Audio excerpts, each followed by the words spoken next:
हमें क्या हाल है। मेरा नाम है अलीजर और आप देख रहे हैं मेरा जरनामा। I welcome you all to the one and only business based podcast of Pakistan, powered by Adventark. Bad luck, bad timing. मेरी लक अच्छी नहीं चल रही, मेरा टाइम अच्छा नहीं चल रहा, मैं जिसको भी पिच करता हूँ मेरे क्लाइंट क्लोज नहीं हो रहे। वो ईमेल पे मुझे रिप्लाई भी कर देते हैं, लेकिन जब क्लोजिंग की बारी आती है तो कॉन्ट्रैक्ट साइन करके वापस नहीं भेज रहे।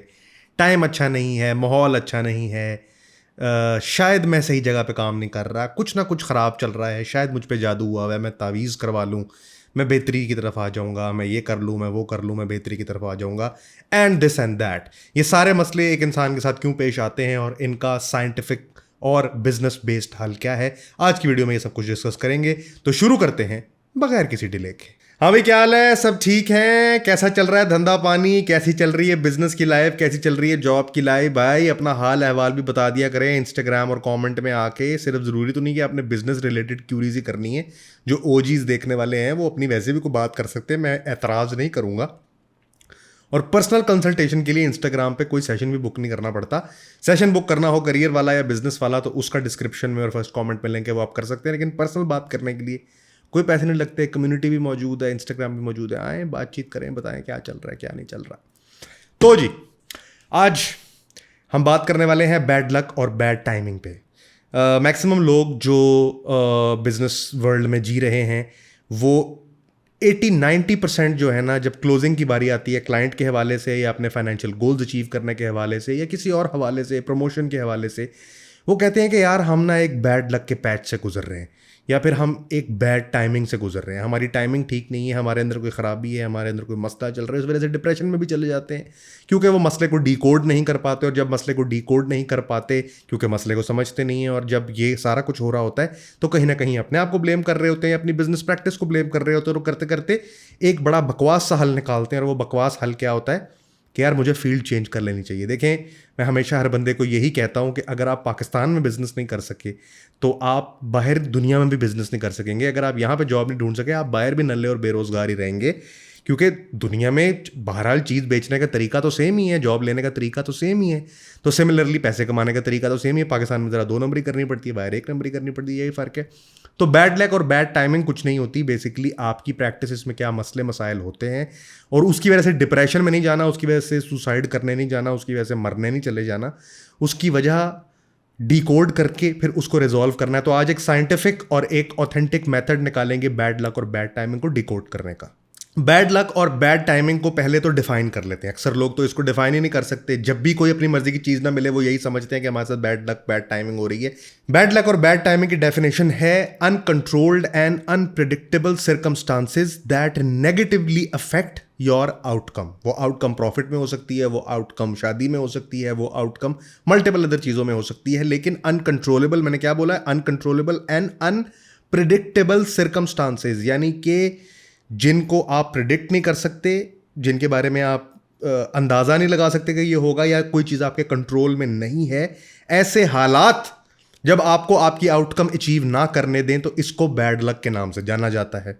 ये सारी फिलॉसफी समझाने से पहले मैं आपको एक बात करूंगा कि ये जो आपकी बैड लक या बैड टाइमिंग या ये जो फेलियर है, इसकी मेन वजह जानने और उसको डिकोड करने से पहले इस बात को समझें कि ये जो सारा सिनेरियो है आपने अपने आप को इससे डिसएसोसिएट करना है। क्योंकि मेन प्रॉब्लम लोगों की ये है कि जब वो अनप्रिडिक्टेबल और अनकंट्रोलेबल सर्कमस्टांसेस की वजह से फेलियर में जाते हैं तो कहीं ना कहीं किसी ना किसी मौके पे वो ये समझते हैं कि हम इसकी वजह है। जब हम इसकी बगैर समझे, और बगैर आप इसकी वजह हो सकते हैं, लेकिन बगैर समझे और बगैर जाने हुए जब इंसान ये इस्टेब्लिश कर ले कि मैं इसकी वजह हूँ, तो वो डिप्रेशन में चला जाता है, वो सैडनेस में चला जाता है, और फिर वो सोचता है कि यार मुझे एज अ इंसान बदल जाना चाहिए या मुझे अपनी प्रैक्टिसेस बदल लेनी चाहिए। सबसे पहले तो आपने अनकंट्रोलेबल, मैंने क्या बोला, unpredictable and uncontrollable circumstances that negatively affect the outcome. सबसे पहले तो आपने अपने इस बैड लक के ऑरा को, इसको समझिए कि एक अलग एंटिटी है। बैड लक और बैड टाइमिंग एक एंटिटी है और आप एक एंटिटी हैं। तो सबसे पहले आपने क्या करना है कि अपनी बैड लक को और अपने आप को डिसएसोसिएट कर लेना है। इसका मतलब जैसे ही आप इसको डिसएसोसिएट करेंगे तो आप एक सेपरेट एंटिटी बन जाएंगे जिसका आउटकम से ताल्लुक नहीं है, जिसका प्रोसेस से ताल्लुक है, और उसका आउटकम कैसा आ रहा है वो एक सेपरेट एंटिटी बन जाएगी। अब आप जैसे हैं आपने उसको फिक्स रखना है या उसमें इंप्रूवमेंट्स करनी है, लेकिन उसकी वजह ये नहीं समझनी कि उसकी वजह से अनप्रिडिक्टेबिलिटी या अनकंट्रोलेबल सर्कमस्टांस आ रहे हैं, उसको सेपरेट एंटिटी बना लेना है। जब आपने इन दोनों को सेपरेट एंटिटी बना दिया, अब आप प्रोसेस को इंप्रूव करेंगे तो आउटकम बेहतर होगी। ये नहीं होगा कि प्रोसेस करने वाला ही तब्दील होने लग जाएगा। तो आप सबसे पहले एंटिटी सेपरेशन करें, बैड लक बैड टाइमिंग को एक तरफ करते हैं और आप as a personal entity separate हो जाएं। अब चले आगे। ये जो मैं आपको डिसोसिएट करने को कह रहा हूं, मैं आपको इसलिए कह रहा हूं क्योंकि अक्सर ऐसा होता है कि हम ऐसी सिचुएशन में आ जाते हैं जहां पे दो चीजें एक साथ होने की वजह से हम को इंसिडेंटल वाकयात को कॉजल वाकयात समझ लेते हैं। फॉर एग्जाम्पल मैं गीली सड़क पे बाइक चला रहा था और मेरा एक्सीडेंट हो गया। अब इसकी दो इंटरप्रिटेशन है। पहली इंटरप्रिटेशन तो ये है कि मैं वैसे ही एक गीली सड़क पे बाइक चला रहा था, लेकिन क्योंकि स्लिपेज हो गई या कोई वजह हुई, कोई ऐसा इत्तेफाक हो गया जिसकी वजह से मैं स्लिप हुआ और मेरी बाइक गिर गई।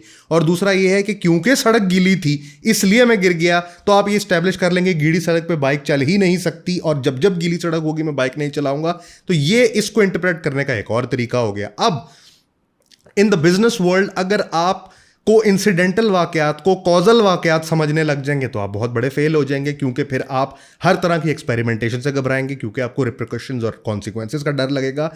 और फिर बैड लक जो है, जो कहते हैं ना कि बैड लक और बैड टाइमिंग को टच ना करो, कंटेजियस होती है। वो कंटेजियसनेस यही होती है, ये चूत की बीमारी इसीलिए होती है क्योंकि अक्सर लोग ये समझते हैं कि वो गाहे ना गाहे कुछ करेंगे और उससे कुछ बुरा हो जाएगा। मैं जो भी करता हूँ बुरा ही होता है, ये कहते हैं ना लोग।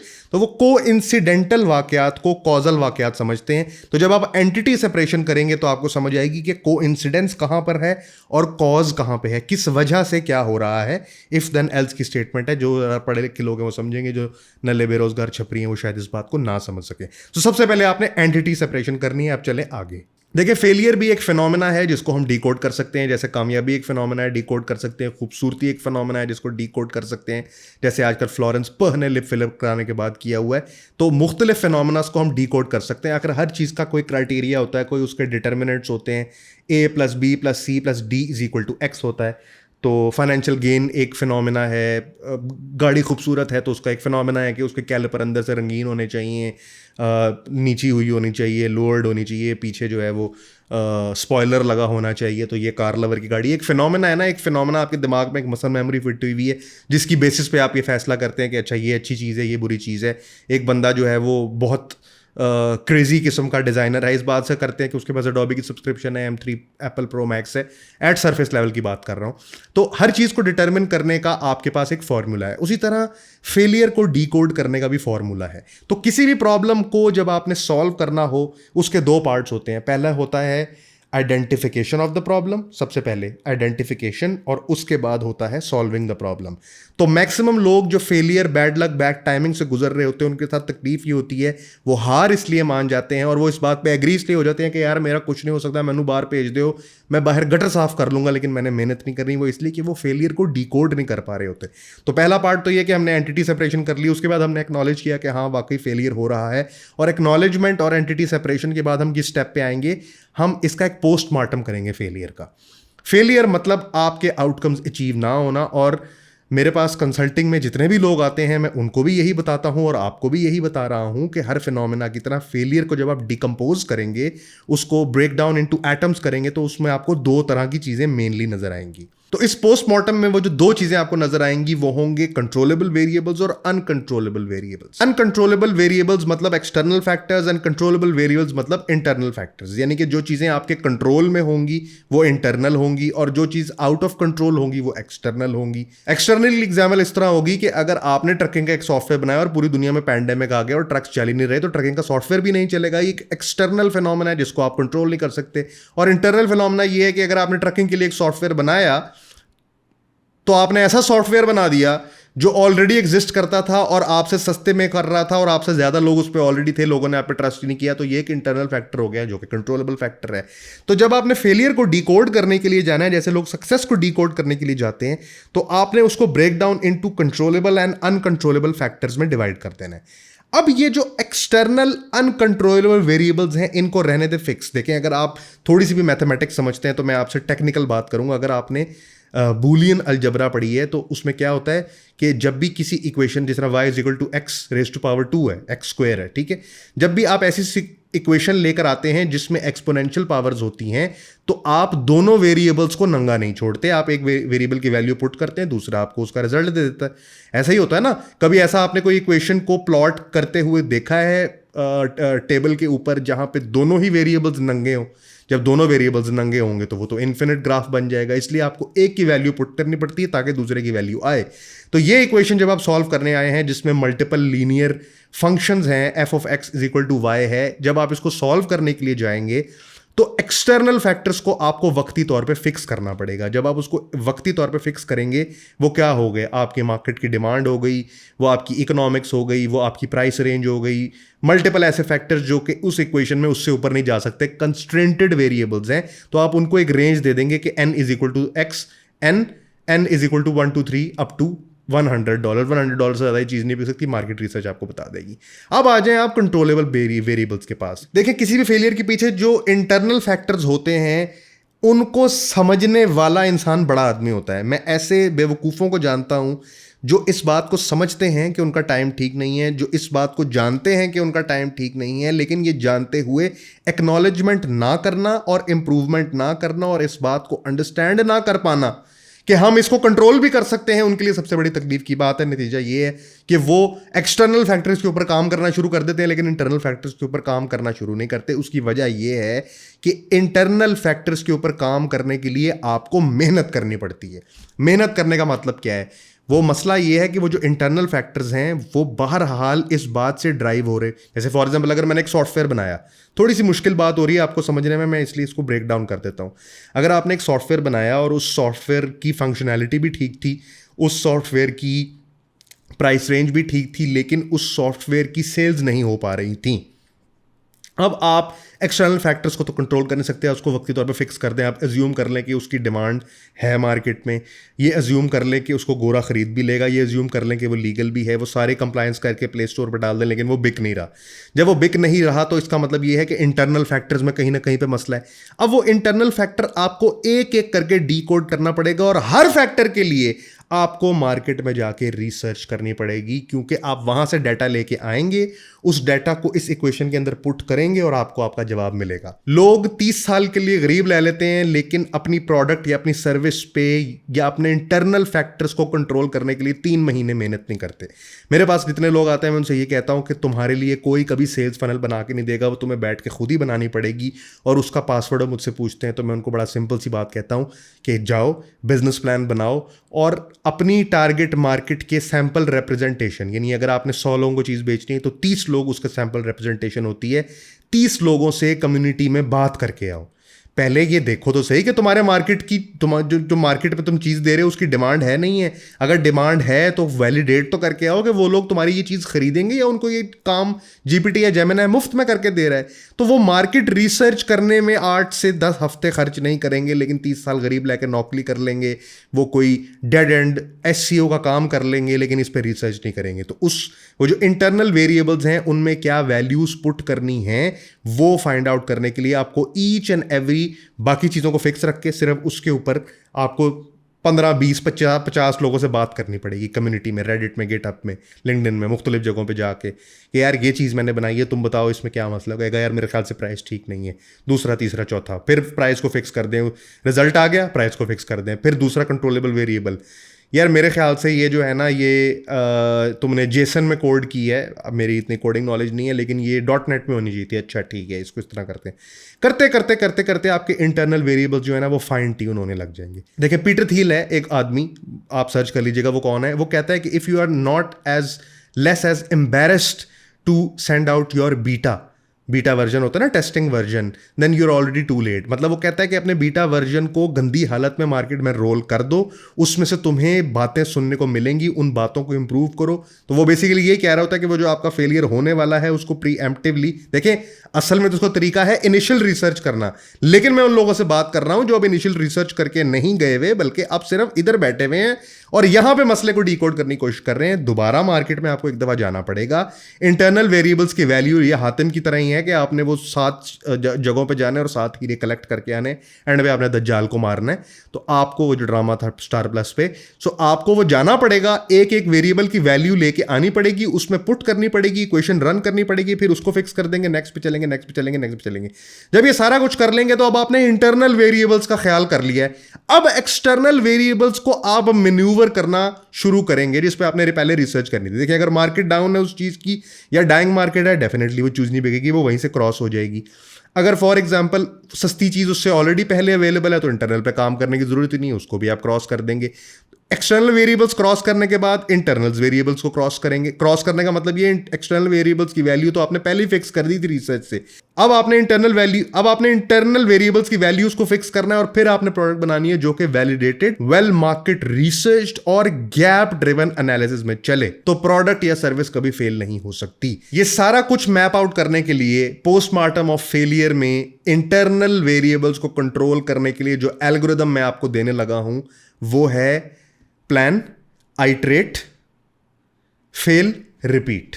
Plan, iterate, fail and repeat. यानी कि आप पहले प्लानिंग करें, फिर आइटरेट करें। आइटरेट का मतलब क्या है कि उस इक्वेशन को आपने प्लॉट करना है और मेक श्योर करना है कि वो उस कंस्ट्रेंट के अंदर अंदर चले। तो आपने आइटरेट करना है, डिफरेंट वैल्यूज पुट करनी है। पहले आप स्टार्टअप से बात करेंगे, फिर आप कंपनी ओनर से बात करेंगे, फिर आप LLCs के पास जाएंगे, फिर आप LTDs के पास जाएंगे, फिर आप ऑस्ट्रेलिया में ट्राई करेंगे। तो आप सारे वेरिएबल्स ट्राई कर रहे हैं, राइट?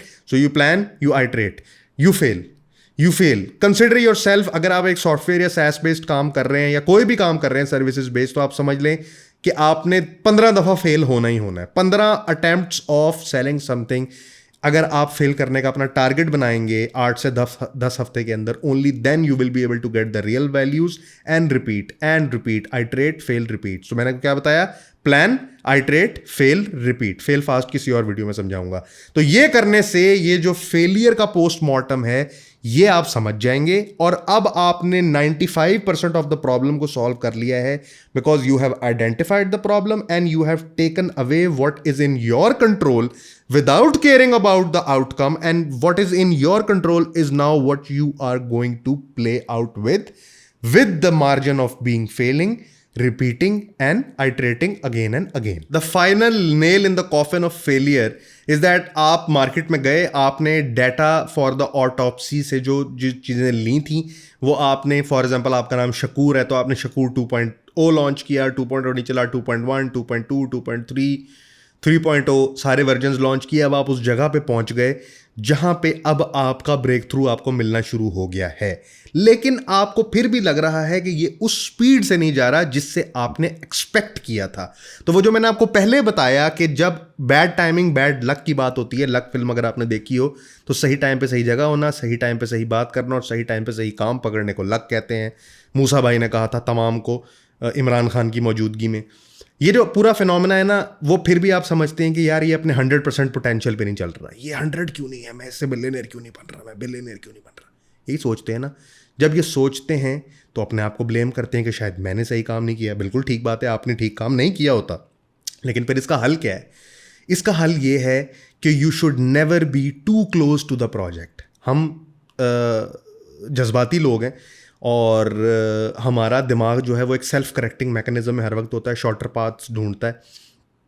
इसीलिए लोग 30 साल गरीब रह लेते हैं लेकिन 3 महीने मेहनत नहीं करते। पॉइंट बीइंग कि जब हम किसी भी प्रोजेक्ट को परवान चढ़ाते हैं ना, हम उसको अपना बेबी बना लेते हैं। नॉर्मल है, जब हम उसको अपना बेबी बना के उसको लॉन्च करते हैं और उससे वो रिजल्ट्स नहीं आते तो आप भी उसी मिड एज डैड की तरह फील करते हैं जिसने आपके लिए ख्वाब देखा था कि आप इंजीनियर बनेंगे लेकिन आप तो IT में चले गए, या फिर आप देखा था कि आप डॉक्टर बनेंगे, डॉक्टर का बच्चा डॉक्टर, सुनार का बेटा सुनार, लेकिन आपने वो फील्ड चूज़ नहीं की और आप कोई फंकी सी फील्ड में चले गए, NCA में चले गए। तो जब आपके साथ ये होता है ना, तो आप डिसअपॉइंट हो जाते हैं। Do not be expecting out of your project as if it's your part, because objective analysis यानी कि फैक्ट्स एंड लॉजिक की बेस पे जो एनालिसिस बना है दुनिया में, वो ये डिक्टेट करता है that you can not be too close to the project, which means day 1 से आपने एक बिजनेस प्लान बनाया होगा, उस बिजनेस प्लान में अपनी होपफुल यानी कि ऑप्टिमिस्टिक प्रोजेक्शन भी लगाई होगी, अपनी पेसिमिस्टिक यानी कि होपलेस वो भी लगाई होगी, तो उसके लिए ये भी ज़रूरी है कि आपने उसका आखिरी लूप जो है वो इन्फिनिट नहीं छोड़ना, क्योंकि प्रोग्रामिंग में जब भी लूप को इन्फिनिट छोड़ा जाए प्रोग्राम स्टक हो जाता है, तो काउंटर लूप उस पर लगाना पड़ता है। इसलिए आपने अपनी जो फाइनल वैल्यू है, जो लास्ट वैल्यू है, उसको पहले दिन फिक्स करना है।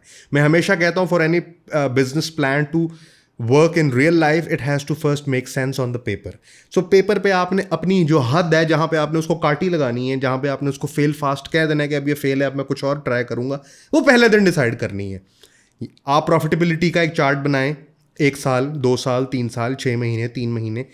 आपने एक प्लान बनाया, आपके ख्याल से 3 महीने में आपको प्रॉफिट करना चाहिए था, आपने नहीं किया, तो आपका कंटिजेंसी प्लान था कि 6 महीने में करेगा, 6 महीने में नहीं किया, 9 में नहीं किया, 12वें महीने काट देना।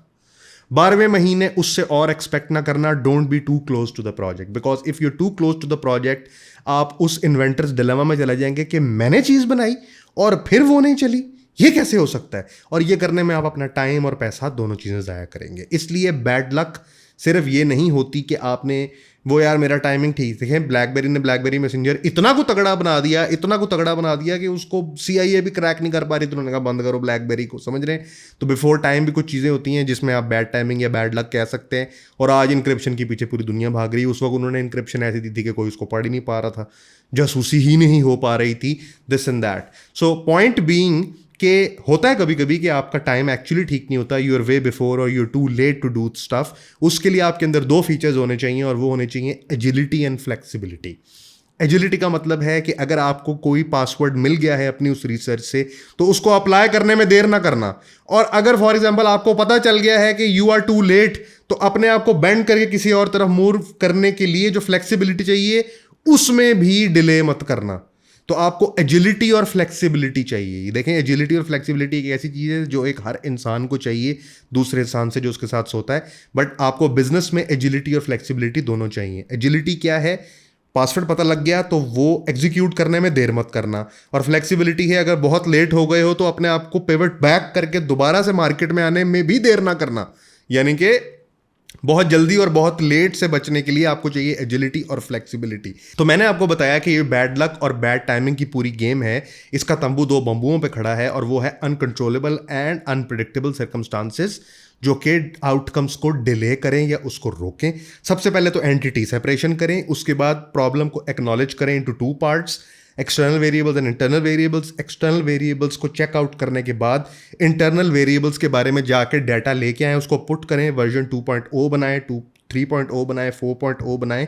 विंडोज़ 11 चल रही है ना आज तक, विंडोज़ के वर्जन वो बनाए जा रहे हैं, अभी तक परफेक्ट वर्जन नहीं बना सके। तो पागल के बच्चे तो नहीं है ना, अगर इतनी बड़ी कंपनी है तो जो वो कर सकते हैं तो आप क्यों नहीं कर सकते। आपने पहली दफ़ा ही हर चीज़ बनानी है।